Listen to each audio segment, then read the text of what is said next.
So the title of my talk is Serial Killer, Security Analysis of Industrial Serial Device Servers. And I work for the University of Luxembourg. And this project was more or less a small side project with one industrial partner, and I was able to get my hands on some industrial device servers, and we're investigating these devices a bit. But normally I'm a network security researcher, so but you will see that in a minute. Okay, so the outline of my talk is pretty simple. I will start with a short introduction, why this is an important problem, where are the devices are used, what are they doing actually, and then I will give you, this is not the first talk that highlights some vulnerabilities on these devices, so I will show you two other talks that from the last year. Then I'll show you 3 devices and a couple of vulnerabilities that I found on these devices, and at the end I will just conclude my talk. Okay, I would like to start with a story. And this story happened around 3 years ago. And it was one day before Christmas, around 4 o'clock. And the people in Western Ukraine recognized something strange. And the people saw the following. There was complete blackout in parts of Western Ukraine. And the people that were responsible for that, you can see them in the next slide, they look a bit puzzled about what's going on. And I'm sorry, I will not try to spell out the name of this company. And 1 hour after this happened, they pushed a press release, and as you can see, okay, I put this in Google Translate, but here, since the unknown cause of the accident is unknown, so even after an hour, they still had no idea what's actually going on. And this is really interesting, and now there's a very, very interesting white paper which describes what has actually happened there in detail. And I would like to just give you a summary of what actually happened. So first of all, this is not due to an accident. This is the first publicly acknowledged attacks against critical infrastructure that resulted in a power outage.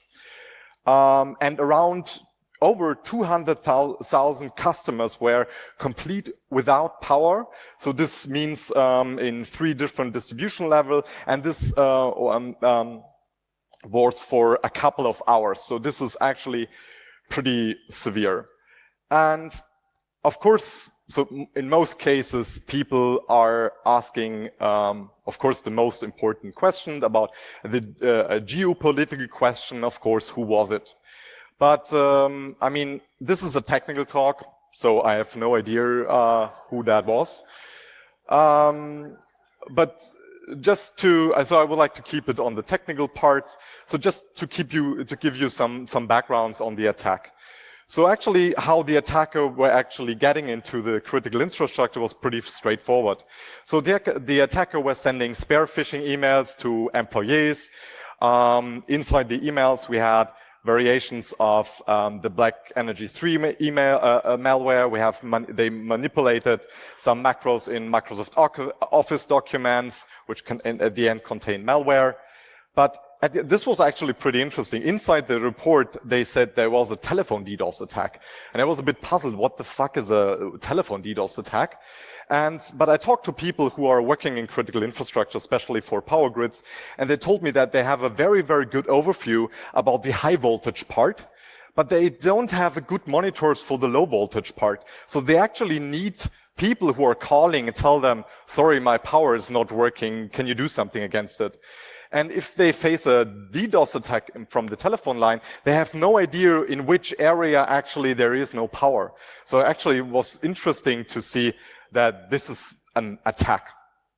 But more importantly, and this is my talk will a little bit focus on this part, how they were actually disabling specific things on substations.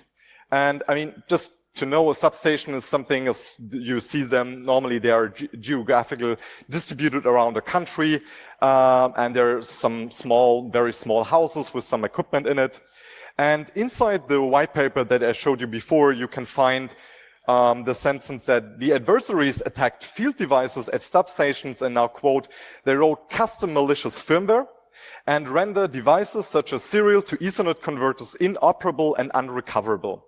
And that actually so what is a serial to Ethernet converter? Why do they need that?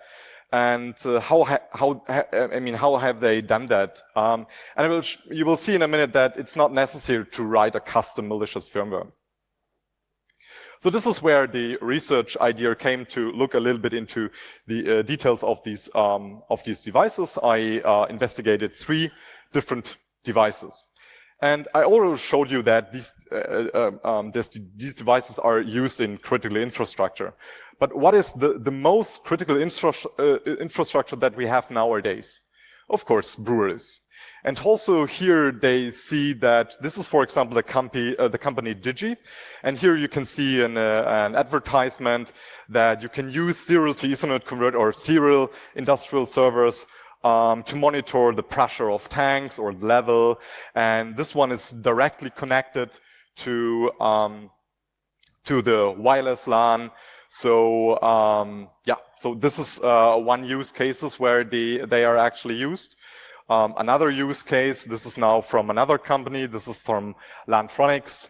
Here you can see that in the middle, you see this ADS HD device, and this is directly connected to an infusion pump and also a glucose analyzer, and then this is directly connected to the internet, or here in this case, directly to the network. So these are all areas where you actually really want security. Okay. This is how a device actually works. So you have on the one side, you have the old serial part, RS422, RS232, or RS485. So these are all the serial parts. Could be that you have one port or you can have multiple ports. So this really depends on how your budget is. And this is the old stuff. And then you have a small device in the middle. Most cases, this is an ARM device.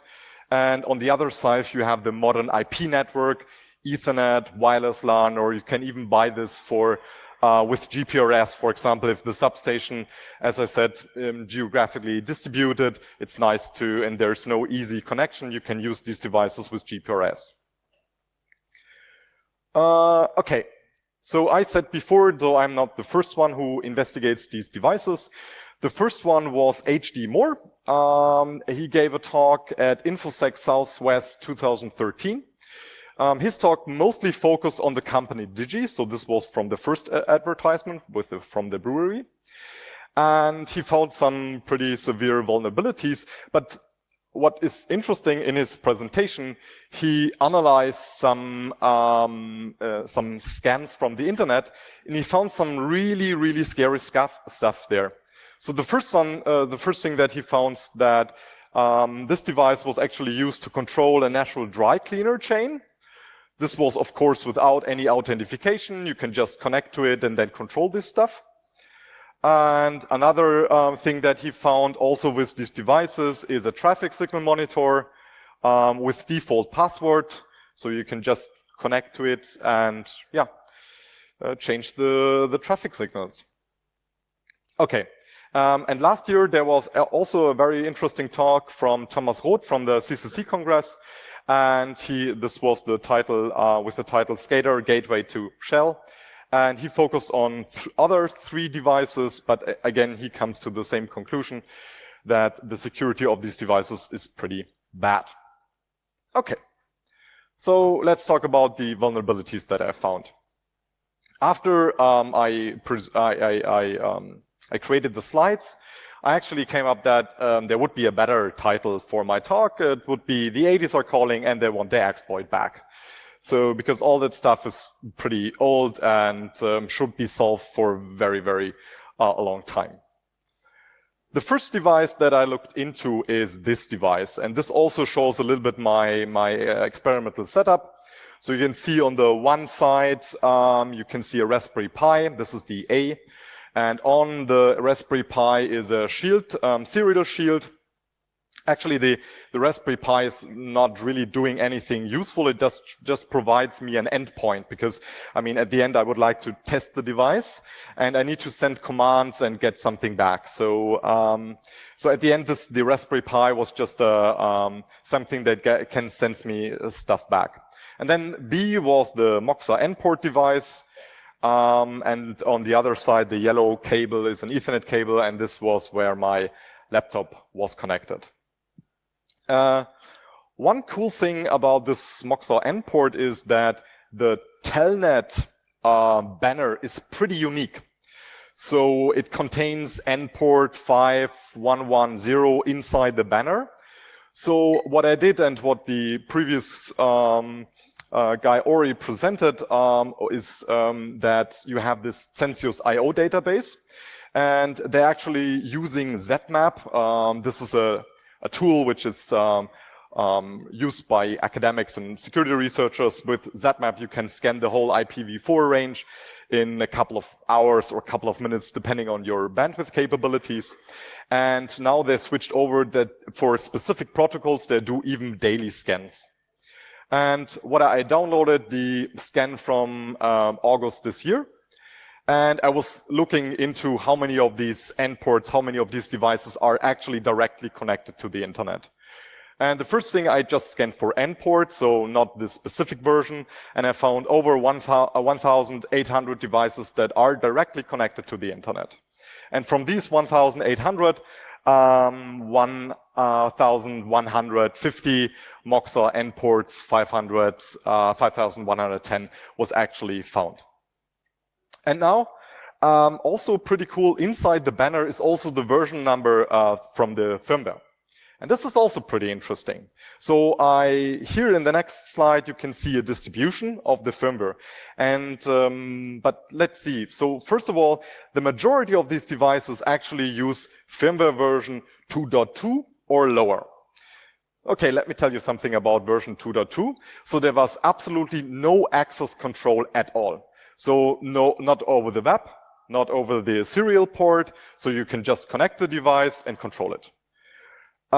Then starting from 2.2, they actually have at least the web interface. They put a password and username and password on the web interface. But there they have used 4-digit session ID.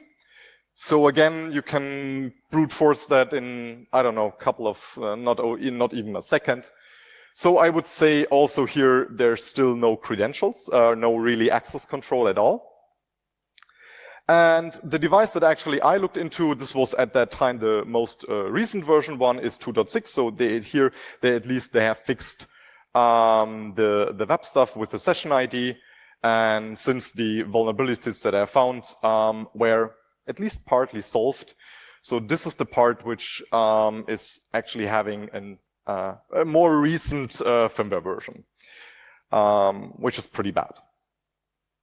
Okay.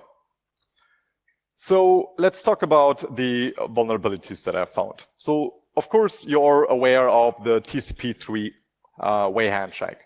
You remember, you have the initiator, you send a SYN packet to the receiver, you have the SYN received state, and you send a SYN ACK back, and then of course you have the acknowledgement, and then you have an established connection.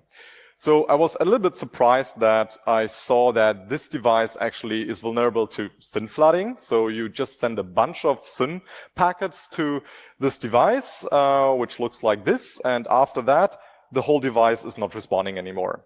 So normally, I mean, you have something like SYN cookies or something. I mean, this is really, I'm not sure. I think this is default since Linux 2.2 or something. I mean, I have the assumption that they either have developed their own TCP IP stack or they have used a pretty crappy one. I'm not really sure about that. So the next vulnerability that I found, this was a bit funny because I looked into some Wireshark capture files, and I was looking, sometimes I was seeing some strange patterns, some strange bytes at the end of packets. And I was like, what is this? Why do we have this strange stuff at the end? And then I investigated that a little bit more in detail. And then I found out that if I just send a very, very small packet, like an ICMP echo request to the device, I get an echo reply back. This is all fine if you look into, the checksum is correct, everything is correct. But maybe I can look at the padding bytes here. They look a bit strange. Sometimes that part of a other packet is still included. So, and I investigated that, and this is a vulnerability which is very old called ether leaking. So what is ether leaking? Ether leaking is, okay, let's say, first of all, that you have in Ethernet, you have a minimum amount of, a minimum frame size, which is 46 bytes. So what happens if your packet is smaller than 46 bytes? Of course, you need to use padding. And according to the RFC standard, you find something like that. IP packet should be padded with octet of 0 to meet the Ethernet minimum frame size. And the important part is with octet of 0. What they have used, this is not the original code, but a code that I found which describes the problem pretty good, is something like this. So here, the first thing they check if the frame length of this packet is smaller than the minimum frame size.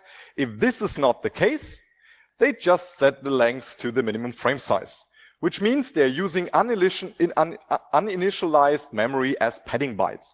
And this is, of course, pretty bad, because either you have access to part of the kernel memory, or depending on the operating system, just from packets that I've sent before. So normally this is pretty easy to fix. You just need an additional memset that you just all the padding bytes that you put into that they are actually 0 and not some parts that are in your memory. I mean, in theory, what is possible that either session ID, passwords, or any other parts could be part of this packet then. Okay. So another vulnerability that I found, which is a little bit more severe, is I just show you the other slide, is I analyze the initial sequence number. So I just go back to the default, to the three-way handshake. So we are sending a SYN packet to the receiver, and then you are getting a SYN acknowledgement back. And here you have another sequence number. And of course, in all books and described, the sequence number is like 1000, or in this case, 2000. But of course, in theory, they should be completely random. And this is important because if an attacker can predict or brute force the sequence number, and they know that you are communicating, I can actually inject arbitrary packets in an established connection. And if you're going back to the initial sequence number here, you can see it seems like they're not really random. And this is even the worst thing, they're not even random, there seems like to be incremental. And after digging a bit more deeper, I found they're just using the uptime of this device. And you can actually, with SNMP, ask the device, what is your current uptime? So we can absolutely predict the sequence number that is used. And if I know that there is an established connection, I can actually inject arbitrary packets into an established connection. Yeah, exactly. Okay, and another part which is actually pretty interesting, and I believe that a lot of devices are actually vulnerable to the next problem. This is called connection blocking. So as I said before, normal in the good old days, you just have a serial cable between one computer or one device. You have normally a one-to-one communication. The problem is now, if you introduce now this serial to Ethernet converter, you have a one-to-N communication. So what has Moxa actually done here, they limited the connection to 1. Okay, it's a bit more complicated here because they have used on TCP port 966. They use this for signaling. They use TCP port 950 for data. So what you need to do, you just connect to the signaling port first, and then to the data port, and just keep the connection open. If you just do that, a legitimate user cannot connect to the device anymore. So it's a pretty straightforward denial of service attack. And also important, at least for Moxa endport, there is a password, there's an authentication on the web side, but not on the serial part. So you can just connect and interfere with the device. Good. So, and I believe, since I show you the other devices, they are also vulnerable to this simple attack. You just need to keep the connection open, and that's more or less it. Otherwise, other people cannot connect to the device anymore. And for this one, I also analyzed a little bit the firmware. Actually, I didn't found anything that is useful. It seems like they're using an either self-made operating system or they bought something which is not really well known. So it actually took me a while to figure out what's going on there. So what I at least did, I downloaded the firmware and I changed 1 byte from an HTML website, which is included into the firmware. So just from, I don't know, a lowercase o to an uppercase o, something very trivial.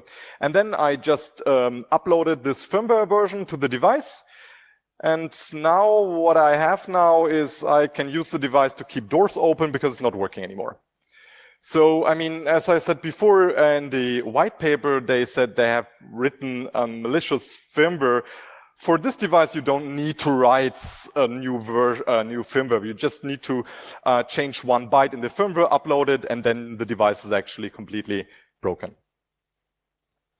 I could actually do that because for this device, I had a couple of more. So I unfortunately couldn't do this for the other devices. Okay, so let's move on. So this is now another device which I bought. This is the Hi-Fly D2E100. And I had the same setup, my Raspberry Pi with the Shield device connected, and on the other side you have the serial cable, the Ethernet cable. And it's now important that you take a look at the device, because as you can see, there is no antenna or something. And the letters on the device are clear Ethernet server. This device has a lot of things. It supports TCP, UDP, HTTP, TLS, Modbus, all that kind of stuff. And it is actually sold under different cases. So I showed you the blue one, but you can also see the black one. And unfortunately, it does not have a unique banner or something like that. So I cannot tell you how many of these devices are directly connected to the internet. But again, there is a version which has an antenna. And here you can see it's very clear. It's a Wi-Fi server. Look again.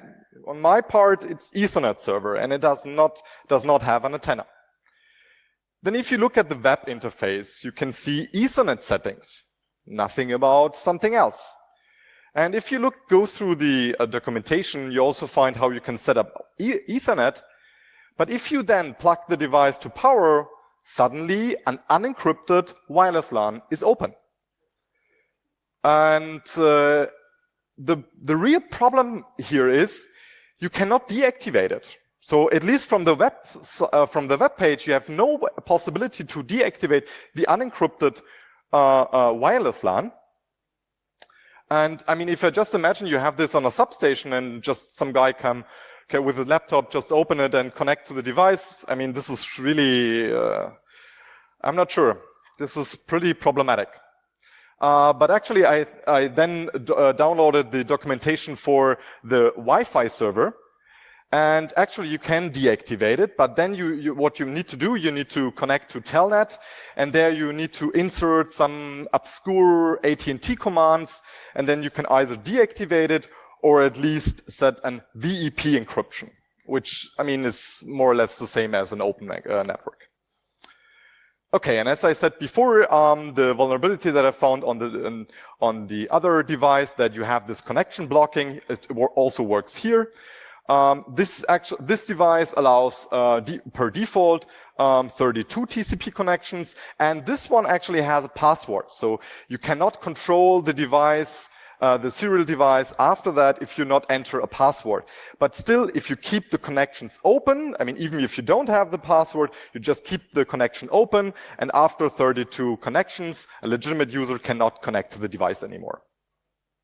So this is, again, pretty straightforward in order to have a denial of service attack, so people cannot control that stuff. And this was, again, also pretty strange. The default receiving window size is super, super low.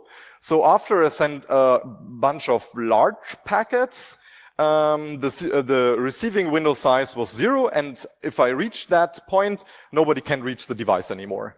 And this was actually pretty low. So it was actually not vulnerable to SYN flooding, but if you just send a bunch of large packets to it, that's it. The device cannot respond to you anymore. Okay. So the next device that I was looking into is this one. It's from Lantech. It's called Lantech IDS 2102. And for this one, again, this is a pretty straightforward Linux system. So I didn't have any unique fingerprint in order to look how many of these devices are actually used. And yeah, that's a little bit unfortunate. This was only possible for the Moxa end port. Okay, the first thing that I did, I opened the web interface, and you have a bunch of stuff you can enter. And of course, what is every researcher, every security researcher doing with if there is some input fields, you just type a bunch of cross-site scripting in it, and sure, it's vulnerable to this one also. And here they didn't even not try to do something very cool. I mean, it was not like I needed to enter some specific things. It was just really plain cross-site scripting. You just can enter more or less, you need to close some brackets, and then you can just enter JavaScript in order to have access to insert some JavaScript, for example. And yeah, so important here is also that you have different credentials for the web interface, and of course for the web interface the default is no password, but at least you can set one. But the credentials are different to the credentials that you use in order to connect via Telnet, and because this is now important. So for this one, also I have to mention for the Moxa, for the first one, there is a firmware out there. For the second one, the Highfly, there's no firmware that you can actually analyze. There's nothing on the internet. There are no updates or whatsoever. But here, at least, I was able to download a firmware version. And this one, they actually use something that is which is known. So if you use binwalk, and I mean, I think you already know binwalk pretty well, so you can just scan a random bunch of bytes and see if you can find some patterns or magic bytes in it. And in my case, I found some gzip compressed data, and of course, as you can see, there's a RAM disk, and the RAM disk is something I can read. So I mounted the RAM disk, and this was a BusyBox system, and I looked a bit into what's going on. So the first thing I did, I started Radare2 and analyzed the binary a bit. And this is just so the AFL command shows you some functions that are used. And the binary has the name sir2net. And I was just looking to see if there are maybe already known vulnerabilities to this program. And I found there is an open source project with the same name. And I was a bit curious, and I was analyzing this open source software, and I actually found the same functions that I used here. And I even investigated this a bit further, which means it seems like that this company has actually used this open source software and just put their new code in it. So at least for me, this smells a bit like GPL violation.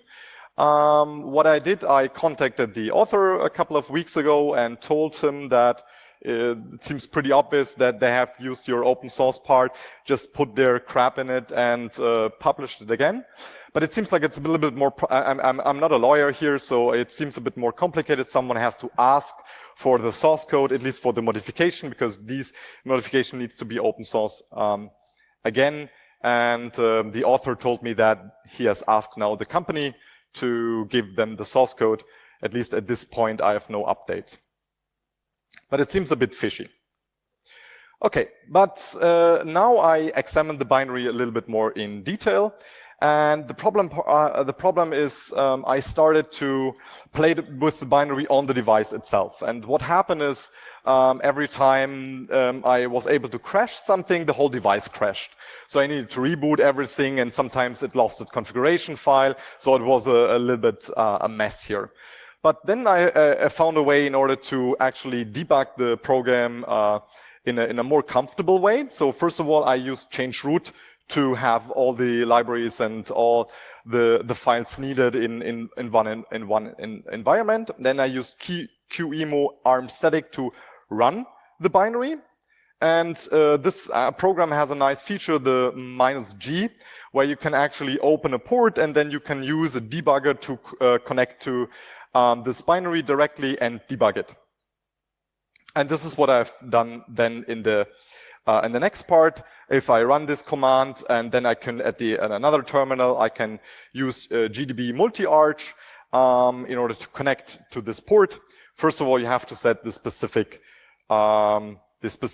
architecture. In my case, this was a little ARM architecture. And then I used file that GDB knows which file I'm currently debugging. And then I'd use target remote localhost and then the port, and then I was able to connect to the device.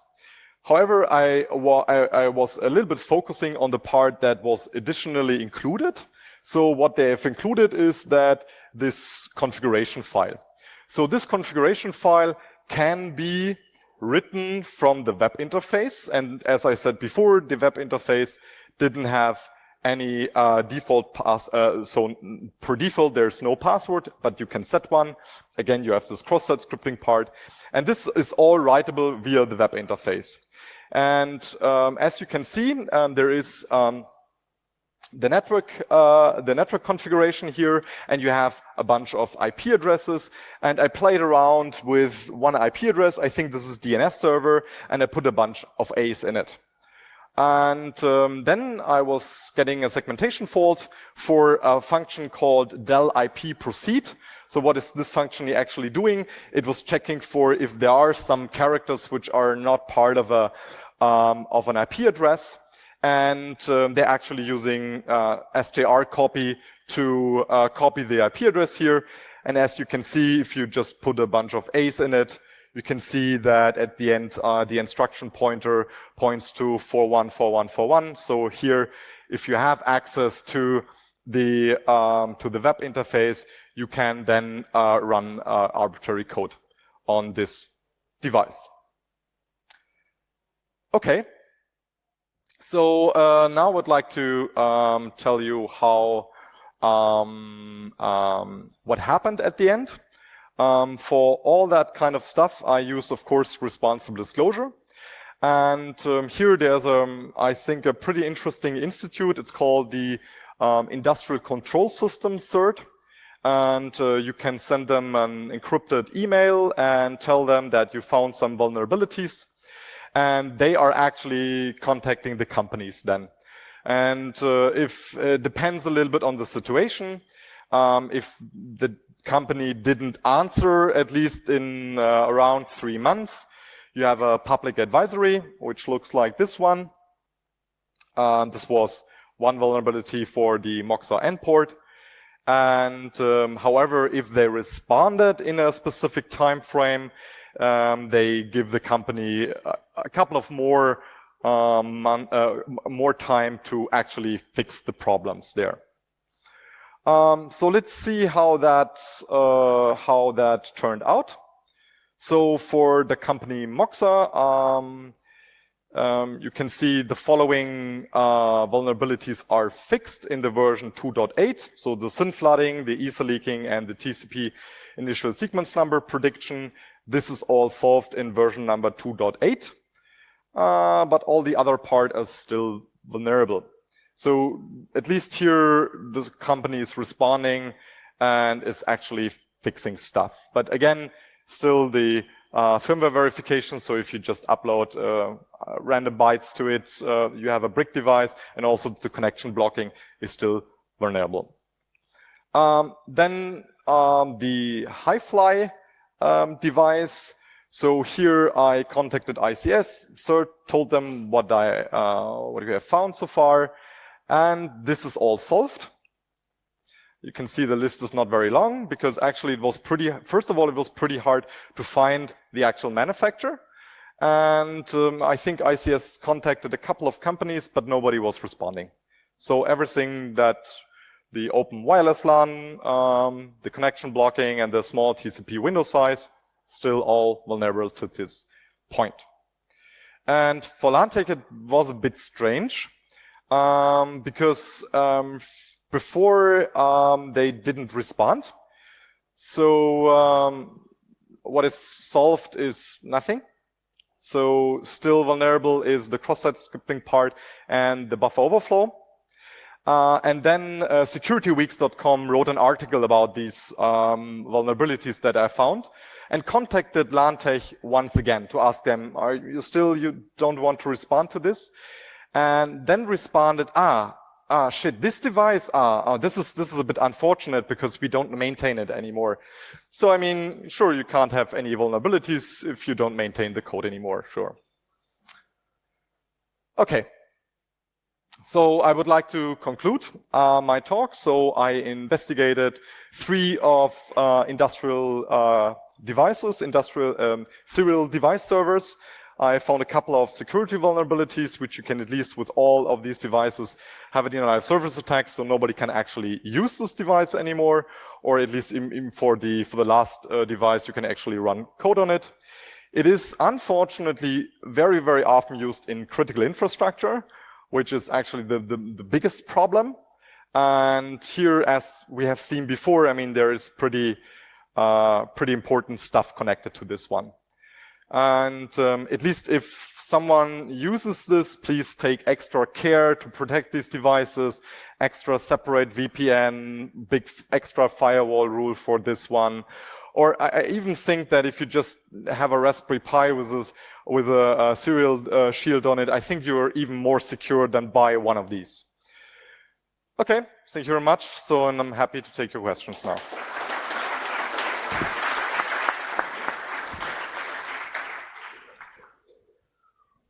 Any questions?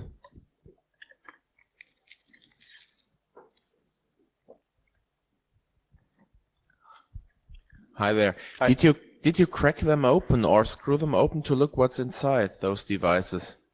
Can you repeat the question, Peter? Did you open the devices and look inside what they actually used hardware-wise? Yes, for the Moxa N port. This is actually a bit strange. There's a specific CPU. I don't know the name. It's nothing known. And I found some blog articles, and of course they just bought a CPU and put their own name on it. So for this one, it was a bit strange. For the second one, I can't remember, and the last one was just an ARM CPU. So, but for the first one, Moxa was using some strange stuff. Any other questions? Well, I seem not. Thank you, Florian. Yeah.